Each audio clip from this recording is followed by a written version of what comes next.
Sofia, seorang wanita 29 tahun yang berjuang menghadapi kesepian dalam pernikahan jarak jauh. Suaminya bekerja di kapal pesiar, meninggalkannya untuk sementara tinggal bersama kakak dan keponakan. Mona memperkenalkan Sofia pada Aldo, yang telah tumbuh menjadi remaja yang tampan. Ini Tante Sofia, adik ibu. Suaminya bekerja di kapal pesiar. Sekarang dia akan tinggal bersama kita untuk sementara waktu, jelas Mona. Sofia menoleh dan tersenyum. Hai, Aldo. Kamu sudah besar sekarang. Terakhir kali kita bertemu, kamu masih berusia 5 tahun. Kini, Aldo adalah remaja 18 tahun dengan penampilan khas. Tingginya sekitar 170 cm. Tubuhnya tidak atletis, namun berisi. Aldo mengangguk, "Selamat datang, Tante Via," katanya sambil mencoba tersenyum. "Aku ke kamar dulu, Bu," lanjutnya sebelum bergegas menuju kamarnya. Sofia menatap Mona dan memberanikan diri untuk mulai pembicaraan yang lebih serius. "Kak, aku tidak berencana tinggal lama di sini. Hanya sampai aku menemukan tempat yang cocok," kata Sofia dengan hati-hati. Mona tersenyum lembut. "Jangan khawatir. Kamu bisa tinggal di sini selama yang kamu butuhkan. Sebenarnya, aku lebih senang jika kamu tinggal sampai suamimu selesai kontrak 5 tahun di kapal pesiar. Aku dan Aldo hanya berdua di rumah ini, dan kehadiranmu sangat berarti buat kami."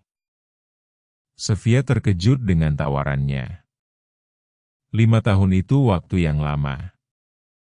Aku tidak ingin merepotkanmu terlalu lama.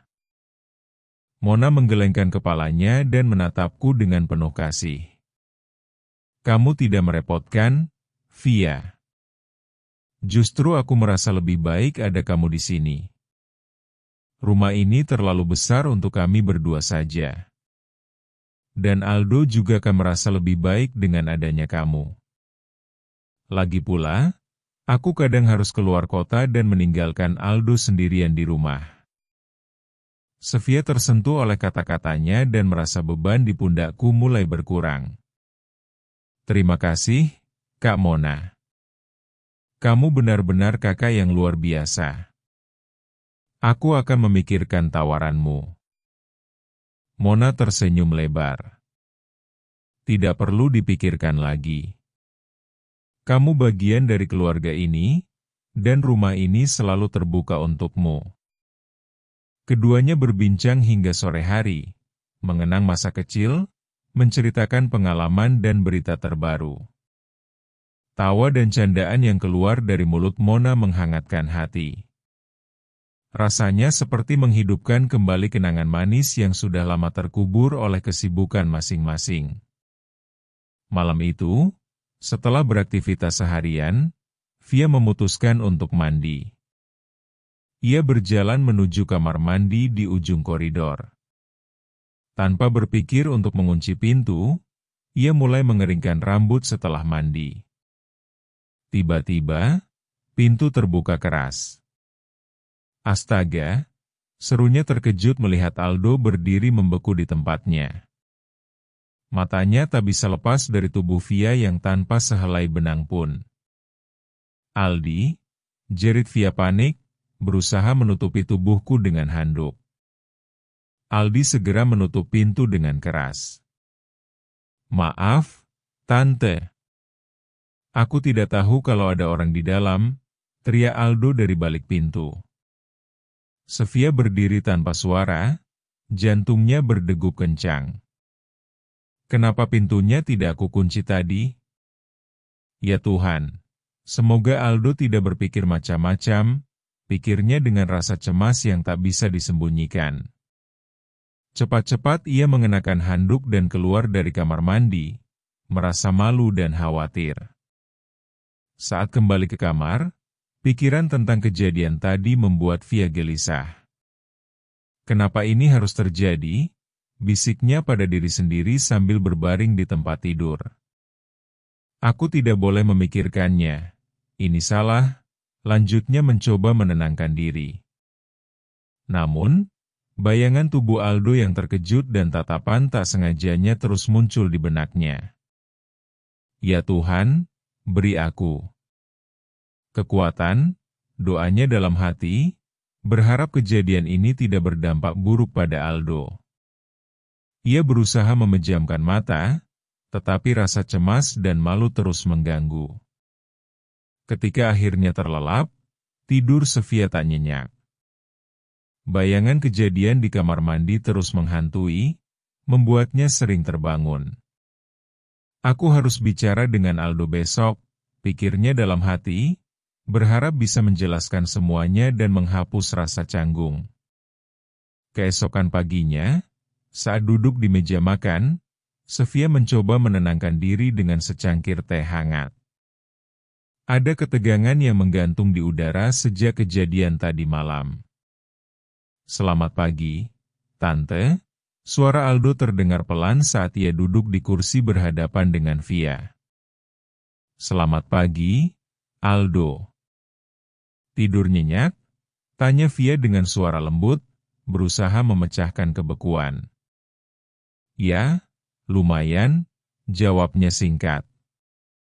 Namun Via bisa melihat dari matanya bahwa dia juga tidak tidur nyenyak. Aldo mengambil roti bakar di depannya, tetapi ia hanya menggigitnya sedikit.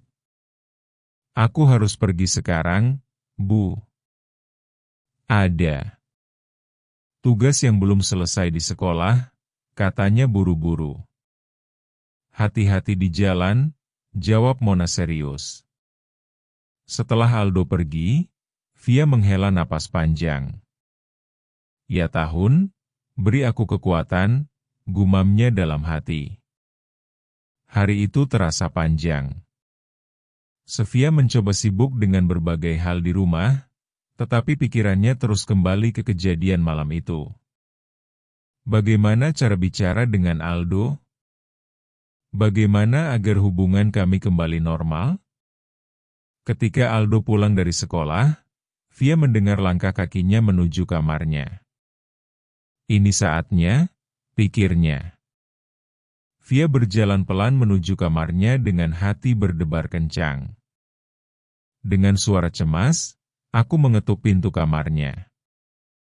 Aldo, boleh Tante masuk? Ya, Tante. Masuk saja, jawabnya dengan suara terburu. Via membuka pintu dan masuk dengan langkah pelan. Wajahnya tampak tegang, dan Via duduk di kursi dekat tempat tidurnya. Kita perlu bicara, katanya dengan suara yang hampir berbisik. Tentang apa, Tante? Tanya Aldo seperti belum tahu apa maksud Via. Via menarik napas panjang sebelum berbicara. Tentang kejadian semalam. Tante ingin kamu tahu bahwa Tante tidak marah. Itu hanya kecelakaan, katanya dengan suara bergetar sedikit di akhir kalimat. Maaf, Tante. Aku benar-benar tidak sengaja, ucap Olso dengan nada penuh penyesalan, matanya menatap lantai. Tante tahu, Aldo. Tapi, Via terdiam sejenak, mencari kata-kata yang tepat. Tante juga minta maaf kalau itu membuat kamu tidak nyaman. Lanjutnya, mencoba tetap tenang meskipun jantung berdebar kencang. Beberapa jenak tanpa suara. Kemudian Aldo bersuara, aku akan berusaha melupakan kejadian itu, katanya pelan. Sofia mengangguk perlahan, mencoba tersenyum meskipun senyumnya tampak dipaksakan. Bagus. Kita harus tetap seperti biasa. Jangan biarkan ini mengganggu hubungan kita, ujarnya terdengar kurang meyakinkan. Setelah keluar dari kamar Aldo, Via merasa sedikit lega tetapi tetap khawatir. Semoga ini tidak mengubah apapun antara aku dan Aldo, pikirnya, berharap hubungan kami tetap seperti biasa. Malam itu terasa lebih sunyi dari biasanya. Via bisa mendengar setiap detak jantungnya dan setiap suara kecil di sekitar rumah kakaknya. Angin berhembus lembut melalui celah jendela, membuat tirai bergetar pelan. Via duduk di tepi tempat tidur, mencoba menenangkan pikiran yang penuh dengan kekhawatiran dan rasa bersalah. Hari itu terasa begitu panjang, dengan setiap detik seolah merayap lambat. Via berjalan perlahan menuju kamar mandi untuk mencuci muka, berharap air dingin bisa menyegarkan pikiran yang penat. Setelahnya, ia memutuskan untuk berkeliling rumah sebentar, mencoba mengalihkan pikiran. Ketika melewati kamar Aldo, langkahnya tiba-tiba terhenti. Ada sesuatu yang aneh, sesuatu yang membuat bulu kuduknya berdiri. Via mendengar suara-suara samar, suara desahan yang membuat dadanya berdebar. Rasa penasaran dan kecemasan membawanya lebih dekat ke pintu kamar Aldo. Setiap langkah terasa berat, seolah ada beban tak terlihat yang menahan kakinya. Via merasa seperti berada di ambang sebuah jurang, tidak tahu apakah harus melangkah maju atau mundur. Suara desahan itu semakin jelas, dan tiba-tiba namaku disebut dengan penuh hasrat. "Ah, Tante Via." Via berusaha untuk tidak membuat suara, tetapi perasaannya campur aduk. Dia tahu bahwa mendengarkan lebih lama hanya akan memperburuk keadaan, namun ia tidak bisa menggerakkan kaki untuk pergi. Akhirnya, dengan hati-hati, ia melangkah mundur dan kembali ke kamar, berusaha mengabaikan apa yang baru saja didengarnya. Via mencoba membayangkan apa yang mungkin dilakukan Aldo hingga menyebut namanya dengan begitu intens. Pikirannya berkelana ke berbagai kemungkinan, tetapi setiap bayangan hanya membuatnya semakin bingung dan gelisah. "Apa yang sebenarnya terjadi di antara kita?" tanyanya dalam hati, merasa campur aduk antara rasa malu dan keingintahuan. Hari-hari berlalu dengan Aldo yang semakin sulit mengendalikan hasratnya. Setiap kali dia melihat lekukan tubuh Via, perasaannya bergejolak. Via bisa merasakan perubahan itu. Tatapan Aldo yang semakin menghujam membuat Via salah tingkah. Suatu hari, saat sedang di dapur, Via memanggil Aldo. "Aldo, bisa tolong ambilkan panci di atas rak sana?" tanyanya. Aldo berjalan mendekat dan menatap dengan pandangan yang begitu dalam. Tangan Via gemetar, panci itu hampir terlepas dari genggamannya. "Maaf, Tante," kata Aldo cepat-cepat, tetapi tatapannya tetap penuh dengan hasrat yang tak bisa disembunyikan. "Tak apa, Aldo." "Terima kasih," jawab Via sambil mencoba tersenyum. Meskipun hatinya berdebar-debar, ia merasa canggung dan bingung. Malam itu, Via duduk di tempat tidur, memikirkan apa yang harus dilakukan. Tatapan Aldo tadi siang terus terbayang di pikirannya. Ketika sedang lewat di depan kamar Aldo, Via kembali mendengar suara yang sangat dikenalnya. Aldo kembali meracaukan nama Via dalam desahan yang penuh gairah. "Ah, Tante," suara itu terdengar jelas dari balik pintu. Via terdiam di depan pintu, tidak tahu harus bagaimana. Perasaanku campur aduk antara rasa malu, bingung, dan marah. Tetapi ia kembali ke dalam kamar. Duduk menghadap kaca, melihat bayangan wajahnya yang tampang murung dan berkeringat. Kenapa ini terjadi? Pikirnya. Via merasa jijik. Bukan hanya pada apa yang Aldo lakukan, tetapi juga pada perasaan aneh yang muncul dalam dirinya. Saat berbaring di tempat tidur, pikiran itu tidak bisa berhenti berputar. "Apa yang sebenarnya terjadi di antara kami?" tanya Via dalam hati, merasa campur aduk antara rasa malu, marah, dan bingung. Ia menghela napas panjang, mencoba menenangkan diri. Ini tidak benar, gumamnya merasa cemas. Via tahu bahwa ia harus berbicara dengan Aldo tentang hal itu, tetapi keberanian untuk melakukannya tampak menguap setiap kali memikirkannya. Tetapi pada saat yang sama, ia pun tidak bisa mengabaikan perasaan aneh yang terus muncul setiap kali mengingat tatapan Aldo.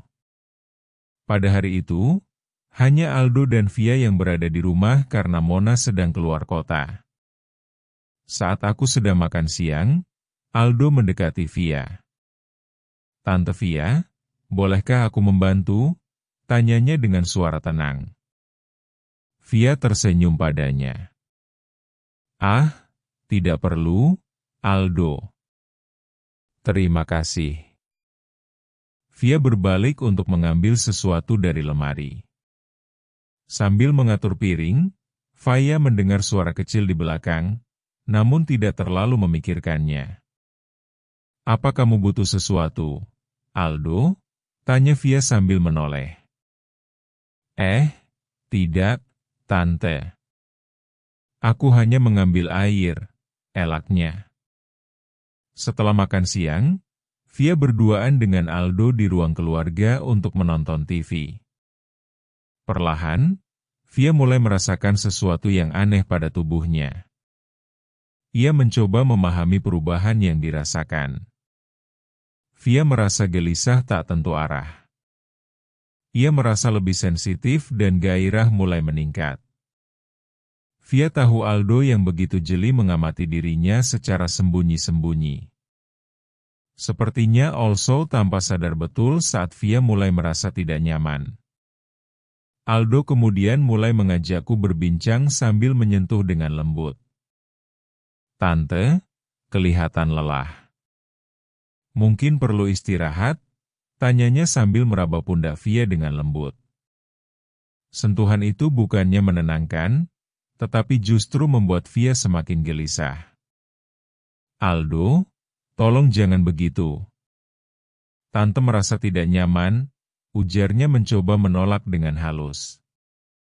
Via kemudian beranjak dari sofa dan berjalan menuju kamar tidur, berharap bisa menemukan ketenangan. Namun, Aldo mengikuti. Saat sampai di depan kamar, dia memeluk Via dari belakang. "Tante Via, Aldo ingin," desahnya dengan suara rendah penuh hasrat. Bagaikan petir menyambar, Via tersentak mendengar desahannya. Ia benar-benar tidak tahu harus berbuat apa. "Aldo, tolong jangan seperti ini," bisiknya dengan suara gemetar, berusaha melepas cengkeraman tangan Aldo.